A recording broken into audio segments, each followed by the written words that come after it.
কসম খেয়ে বলছি, আল্লাহর কসম খেয়ে বলছি, আল্লাহর কসম খেয়ে বলছি, মমতা দিদি যতদিন ক্ষমতায় আছেন তিনি হিন্দু, মুসলিম, বৌদ্ধ, খ্রিস্টান, জৈন যত জাতপাত আছে তাদের জীবনও আলাদা হতে দেবেন না মমতা দিদি ক্ষমতায় থাকাকালীন।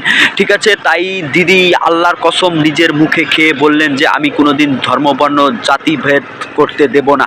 তো আপনারা এই ভিডিওতে সম্পূর্ণ বিষয়টা শুনুন এবং জানুন এবং লাইক, কমেন্ট, শেয়ার করুন।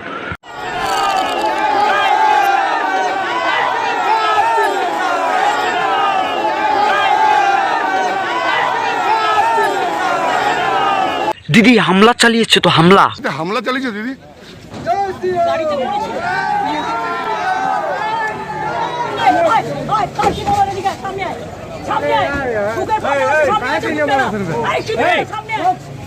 কেউ নাই, সবার মুখ শুকিয়ে চুনোপুটো হয়ে গেছে।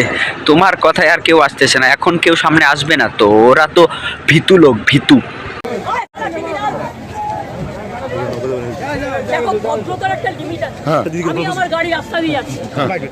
দিদি ওরা কারা ছিল, কারা? সাহস কত বড় বিজেপির ফ্যাক্টরি বেঁধে আমাকে গালাগালি দিচ্ছে দাঁড়িয়ে। তোমরা কি ভাবো এদের আমরা যত্ন করে রেখে দিচ্ছি? বাইরের outsider, they are not Bengal local people. কালকে আমায় জিজ্ঞেস করছিল। কি জিজ্ঞেস করছে দিদি? রাম মন্দির নিয়ে আপনার কি বক্তব্য? যেন আর কোনো কাজ নেই, একটাই কাজ। তোমাকে যখন ওরা রাম মন্দির সম্পর্কে জিজ্ঞেস করছিল তখন তুমি তাদের কি বলছিলে? আমি বললাম ধর্ম যার যার নিজের, উৎসব কিন্তু সবার। কেন দিদি, আপনি কি এই উৎসবে বিশ্বাস করেন না? আমি সেই উৎসবে বিশ্বাস করি যে উৎসব সবাইকে নিয়ে চলে, সবাইকে নিয়ে কথা বলে, একতার কথা বলে। আপনারা করছেন, করুন না, কে আপত্তি করেছে? আপনারা কোর্টের আন্ডারে করছেন, ইলেকশনের আগে একটা গিমিক শো করবেন বলে আমার কোনো আপত্তি নেই তো। তৃণমূল কংগ্রেস যতদিন থাকবে, তৃণমূল কংগ্রেসের সরকার যতদিন থাকবে, আমি আপনাদের কাছে ওয়াদা করে যাচ্ছি, আমি আপনাদের কাছে শপথ করে যাচ্ছি, আমি আপনাদের ঈশ্বরের শপথ করে বলছি, আল্লাহর কসম খেয়ে বলছি, আল্লাহর কসম খেয়ে বলছি, আল্লাহর কসম খেয়ে বলছি, মনে রাখবেন আমি কোনোদিনও হিন্দু, মুসলমান, শিখ, খ্রিস্টান, তপশিলি, আদিবাসীদের ভাগাভাগি করতে দেব না।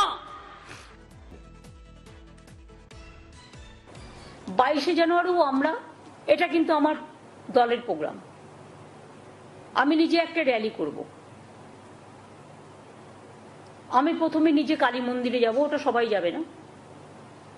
আমি মা কালীকে পুজো দিয়ে হাজরা থেকে সর্বধর্মের মানুষকে নিয়ে মিছিল করে পার্ক সার্কাস ময়দানে গিয়ে আমরা একটা মিটিং করব। মা কালীকে ছুঁয়ে মন্দির, মসজিদ, গুরুদ্বারা, ওখানে অনেক গির্জাও আছে, সব কিছুকে ছুঁয়ে সব ধর্মের মানুষকে নিয়ে আমরা একটা র্যালি করব। এবং আমি তৃণমূল কংগ্রেসের পক্ষ থেকে এই র্যালিটা করব। যারা শুভানুধ্যায়ী, যারা সাধারণ মানুষ, তারাও আসতে পারেন সংহতি মিছিলে। আর আমি জেলাগুলোকে বলবো প্রত্যেকটা জেলায়। তো গাইজ ভিডিওটা এই পর্যন্তই। ভালো লাগলে লাইক, কমেন্ট, শেয়ার এবং সাবস্ক্রাইব করো। আর গাইজ ধর্মবর্ণ নির্বিশেষে আমরা সবাই মানুষ, আমরা সবাই ভারতীয়। তো গাইজ ভিডিওটা এই পর্যন্তই, লাইক, কমেন্ট, শেয়ার করো। আর নেক্সট ভিডিওতে আবার দেখা হচ্ছে তোমাদের সঙ্গে। আর আমারে কেউ ভুলে যায় না, আমি কাজ কামাইয়ে একটু বিজি, তাই তোমাদের ভিডিও দিতে পারতেছি না। তো রেগুলার হব ইনশাল্লাহ। বাই।